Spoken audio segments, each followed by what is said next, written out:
সমস্ত স্টুডেন্টকে জানাচ্ছি যে এই প্রথম আমি তোমাদের জন্য এরকম একটা অনলাইন লেকচারের ব্যবস্থা করেছি। তো যেহেতু এখন 1 মাস আমাদের ক্লাস অফ থাকবে এবং তোমাদের কিছু টপিক আমি বলে দেব, যে টপিকগুলোর ওপর তোমরা আমি তোমাদেরকে বলার পর বিষয়গুলো সম্পর্কে জানানোর পর তোমরা বাড়িতে পড়বে এবং কিছু কোশ্চেন আমি তোমাদেরকে বলে দেব, সেগুলো রেডি করতে থাকবে, যাতে আমাদের মোটামুটি 1 মাসের মধ্যে যে পোর্শনটা আমাদের আলোচনা করার ছিল সেটা আমরা মোটামুটি ওভারকাম করতে পারি। হয়তো অতটা হবে না, কারণ রেগুলার যে ক্লাসেসগুলো আমরা পাচ্ছি না। সো আজকে তোমাদের এর আগের ক্লাসে আমি তোমাদেরকে আইডিয়ালিজম বা ভাববাদ প্রসঙ্গে একটা বেসিক আইডিয়া দিয়েছিলাম, মানে ভাববাদ কী বা ভাববাদের নীতিগুলি কী কী, বা পাশ্চাত্য দর্শনের মধ্যে ভাববাদ কেন সবথেকে বেশি প্রাচীন এবং প্রসিদ্ধ, সেগুলো সম্পর্কে একটা বেসিক আইডিয়া দিয়েছিলাম। এবার আমাদের কোশ্চেন ওয়াইজ বা আমাদের সিলেবাস ওয়াইজ সেটা আমাদের রেডি করতে হবে। সেটা হচ্ছে যে আধুনিক শিক্ষাক্ষেত্রে ভাববাদের প্রভাব বা ভাববাদের অবদান। দেখো, প্রথমে আমরা স্ট্রাকচার ওয়াইজ এটুকুনি দেখতে পাই যে প্রত্যেকটা শিক্ষাক্ষেত্রেই কিন্তু আমাদের 5টা উপাদান বা 5টা দিক ওপর গুরুত্ব দেওয়া হয়: শিক্ষার লক্ষ্য, পাঠ্যক্রম, শিক্ষা পদ্ধতি, শৃঙ্খলা এবং শিক্ষক। সেটা আমরা মনোবিজ্ঞানের ক্ষেত্রে করতে গিয়েও দেখেছি এবং বিভিন্ন দার্শনিক তত্ত্বর ক্ষেত্রেও করতে গিয়ে দেখেছি। এখন আধুনিক শিক্ষার ওপর প্রভাব বললে বা অবদান বললে এই 5টা দিকের ওপর কিন্তু সর্বাধিক গুরুত্ব দেওয়া হয়। আমি স্টেপ বাই স্টেপ বলবো। এর পরের ক্লাসগুলো আমি চেষ্টা করব তোমাদের একটু বোর্ড ওয়ার্ক করে দেখাতে, যেহেতু এটা ফার্স্ট ক্লাস এবং প্রথম লেকচার, কতটা কি ভিডিও হবে তো আমি বুঝতে পারছি না। তা বেসিক আইডিয়া বা আলোচনার জন্য আমি ঘরে ফর্মালি পড়ছি ক্লাসটা। প্রথম হচ্ছে শিক্ষার লক্ষ্য ও ভাববাদ, তাই তো? তাহলে আগে ভাববাদ দর্শনের প্রাইম প্রিন্সিপালটা কী ছিল? যে সবার আগে হচ্ছে যে চিরন্তন বা শাশ্বত সত্য আছে পৃথিবীতে, এবং সেই সত্যকে উপলব্ধি করা হচ্ছে মানব, মানে সেই সত্যকে উপলব্ধি কে করবে না মানুষ করবে। কার মাধ্যমে করবে? নিজের আত্মা বা মনের মাধ্যমে করবে। তার মানে আত্মা বা মন এই প্রসঙ্গ এলেই, মানুষ প্রসঙ্গ এলেই সেখানে সবথেকে প্রাইম নীতি কী হচ্ছে? যে নিজেকে উপলব্ধি করা। সুতরাং ভাববাদের যদি আমি লক্ষ্যর দিকে তাকাই, তাহলে ভাববাদের লক্ষ্য হচ্ছে প্রথম এবং সর্বোচ্চ লক্ষ্য হচ্ছে আত্ম উপলব্ধি বা সেলফ রিয়েলাইজেশন, যেটা কিন্তু আমি তোমাদের প্রাচীন দর্শনগুলো আগের সেমিস্টারে পড়ানোর ক্ষেত্রে বলেছিলাম যে হোয়াট ইজ সেলফ রিয়েলাইজেশন, খুব ভালো করে বুঝেছিলাম। মোক্ষ লাভ কী তোমরা ব্যাপারটা সম্পর্কে জানো। কিন্তু এখানে তো ভাববাদ বলতে শুধুমাত্র প্রাচীন তাত্ত্বিক দর্শন হিসেবে ভাববাদকে বোঝানো হচ্ছে না, আধুনিক ভাববাদকেও কিন্তু এক্ষেত্রে গণ্য করা হচ্ছে। তাহলে আধুনিক ভাববাদের ক্ষেত্রেও কিন্তু এই আত্ম উপলব্ধি কীভাবে আসবে? দুটো প্রক্রিয়ার মাধ্যমে।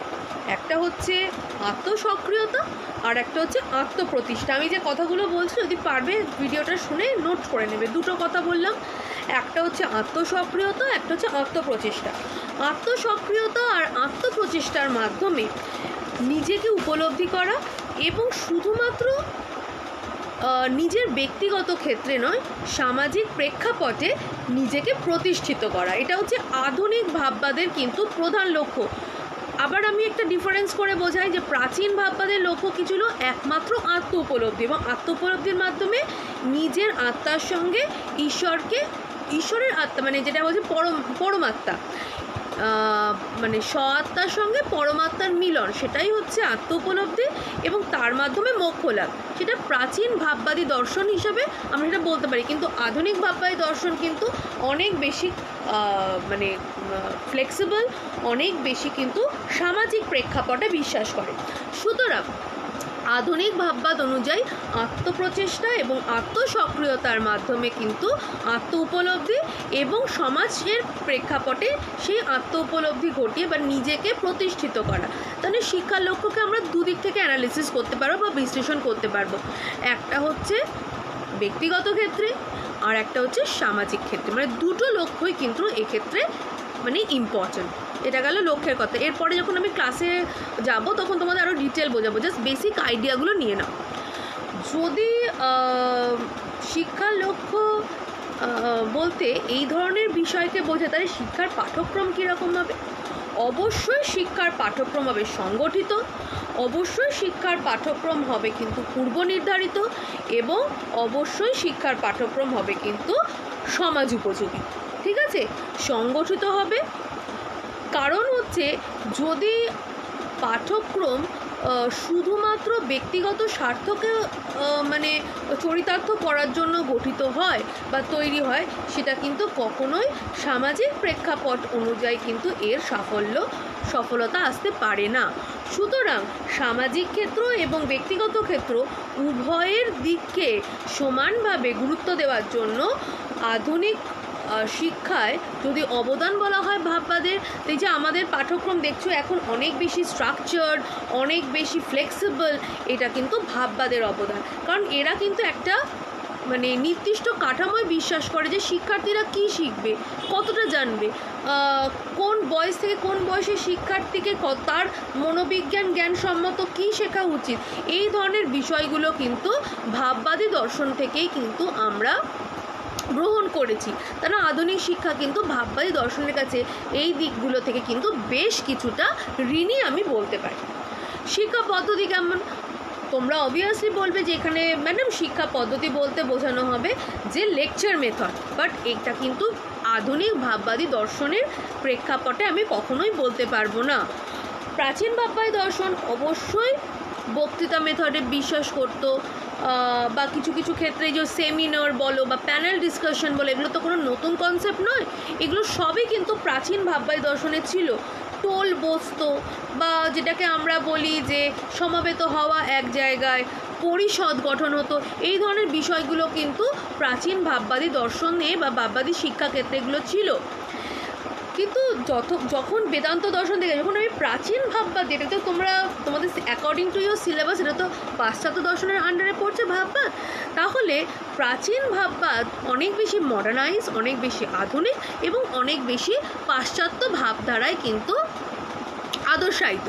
সুতরাং শিক্ষার পদ্ধতি বলতে গেলে এখানে কিন্তু গতানুগতিক পদ্ধতি মানে বক্তৃতা পদ্ধতির পাশাপাশি আমরা কিন্তু আলোচনা পদ্ধতিকেও বা ডিসকাশন মেথড বা প্যানেল ডিসকাশন মেথড এইগুলো কিন্তু শিক্ষা পদ্ধতি হিসেবে কিন্তু সংযুক্ত, যেটা ভাববাদের শিক্ষাকে অনেক বেশি কিন্তু মডার্নাইজ করেছে, অনেক বেশি কিন্তু সেটা মানে সেক্ষেত্রে আমরা বলতে পারি যে আধুনিক শিক্ষা ভাববাদ দ্বারা কিন্তু পরিপূর্ণভাবে আদর্শায়িত বা তার কাছ থেকে সেই অবদানটা পেয়েছে।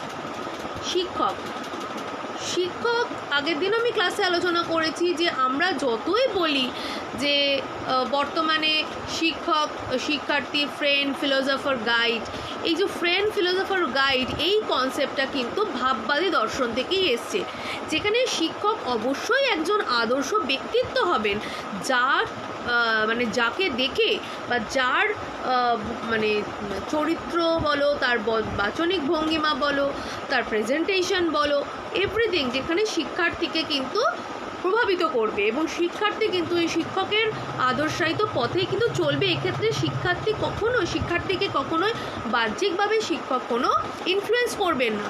শিক্ষকের ব্যক্তিত্বই হবে এমন, তিনি এমনই সুপণ্ডিত হবেন বা বিষয় সম্পর্কে তার এমনই দক্ষতা থাকবে যেটা অটোমেটিক্যালি শিক্ষার্থীকে প্রভাবিত করবে। সুতরাং শিক্ষার্থী শিক্ষককে কিন্তু প্রকৃত গুরু অর্থে যা ভাবেন সেটা কিন্তু ভাববে। সুতরাং বন্ধু, পথপ্রদর্শক এবং নির্দেশক এই তিনটে কনসেপ্ট শিক্ষকের কিন্তু আমরা আধুনিক ভাববাদী পাশ্চাত্যবাদী ভাববাদ থেকে গ্রহণ করেছি। লাস্ট শৃঙ্খলা বলতে এখানে কিন্তু কখনোই মুক্ত শৃঙ্খলার কথা প্রাচীন ভাববাদী দর্শনে বলা হয়নি। এখানে বাহ্যিক কঠোর শৃঙ্খলার কথা বলা হয়েছে, এটা ঠিক, কিন্তু আধুনিক ভাববাদের দিকে তাকালে দেখা যায় যে শৃঙ্খলার কনসেপ্ট বা ধারণাটা কিছুটা পরিবর্তিত হয়েছে। এখানে মুক্ত শৃঙ্খলার কথা সরাসরি না বলা হলেও শৃঙ্খলা হবে এমন যা স্বতঃস্ফূর্তভাবে শিক্ষার্থী তৈরি করবে। কিভাবে? তোমরা বলবে ম্যাম স্বতঃস্ফূর্তভাবে তৈরি করলেই তো মুক্ত শৃঙ্খলা, তা নয়। এই যে প্রথমে দেখো শিক্ষার লক্ষ্য কী ছিল? আত্মসক্রিয়তা বলেছিলাম। আত্মপ্রচেষ্টা বলেছিলাম। তো আত্মসক্রিয়তা বা আত্মপ্রচেষ্টা কখনোই মানে উইদাউট ডিসিপ্লিন, মানে শৃঙ্খলা যদি সংগঠিত না হয়, তাহলে কিন্তু এই ধরনের বিষয়গুলো শিক্ষার্থী কখনোই কিন্তু প্রপারলি ডেভেলপ করতে পারে না নিজের মধ্যে। সুতরাং শৃঙ্খলাকে অনেক বেশি সংগঠিত হতে হবে, অনেক বেশি সক্রিয় হতে হবে, যার জন্য কিছু কিছু শাশ্বত মূল্যবোধ শিক্ষার্থীকে বাহ্যিকভাবে দিতেই হবে, যেগুলো শিক্ষার্থী জানে না বা সমাজের প্রেক্ষাপটে থেকে সেগুলোকে তাকে শিখতেই হয়। যেরকম দেখো, আজকে আমরা যতই বলি যে একটা বাচ্চাকে তুমি স্বাধীনভাবে ছেড়ে দাও, সে শিখবে, কিন্তু কি অন্যায়, কি ন্যায়, কি করা উচিত, কি করা উচিত নয়, এই ধরনের যে আমরা ভ্যালু এডুকেশনস পড়ি বা আমরা মূল্যবোধে, সেটা তো পড়া কোনো খারাপ নয়। আমরা ছোটোবেলা থেকে বাচ্চাদের মধ্যে সেগুলোকে কিন্তু পরিস্ফুট করার চেষ্টা করি। এই ধরনের যে কনসেপ্টগুলো, যে ভ্যালুসগুলো কীভাবে ডেভেলপ করতে হবে, শিক্ষার্থীকে কীভাবে শৃঙ্খলিত করতে হবে, তাহলেই তো তার মধ্যে সক্রিয়তা আসবে। এই কনসেপ্টটা কিন্তু সম্পূর্ণভাবে ভাববাদী দর্শন আমাদেরকে শিখিয়েছে বা ভাববাদী দর্শন আমাদের আধুনিক শিক্ষাকে প্রভাবিত করেছে। সুতরাং সবশেষে আমরা কনক্লুশনে, উপসংহারে বলতেই পারি যে লক্ষ্য, পাঠ্যক্রম, পদ্ধতি এবং শৃঙ্খলা এবং শিক্ষক উভয় দিক থেকেই ভাববাদী দর্শন কিছুটা প্রাচীন পন্থা, আবার কিছুটা কিন্তু আধুনিক পন্থা, উভয়ের মেলবন্ধনে আধুনিক শিক্ষাকে কিন্তু পরিপূর্ণভাবে প্রভাবিত করেছে এবং আজও তার যে বিশেষত্বগুলো আমাদের মডার্ন কম্পিউটারাইজ এডুকেশনকে কিন্তু এখনও ছিন্ন ভিন্ন করিতে পারে না। আমরা যতদিন ভারতীয় আছি বা যতদিন আমাদের মধ্যে শিক্ষার ফর্মালিটি আছে, মানে ফর্মাল এডুকেশন যতদিন বেঁচে থাকবে, ভাববাদী দর্শনের এই তাত্ত্বিক দিকগুলো আমাদের প্রয়োগগত দিকগুলোকে কিন্তু ইনফ্লুয়েন্স করতে থাকবেই। ঠিক আছে, আজ এই অবধি থাক। জানি না কতটা ডেভেলপ করতে পারবে তোমরা, আপলোড করার চেষ্টা করো, মানে দেখে নাও যদি অতটা হয় তোমাদের। ঠিক আছে, ভালো থেকো, আবার আসবো।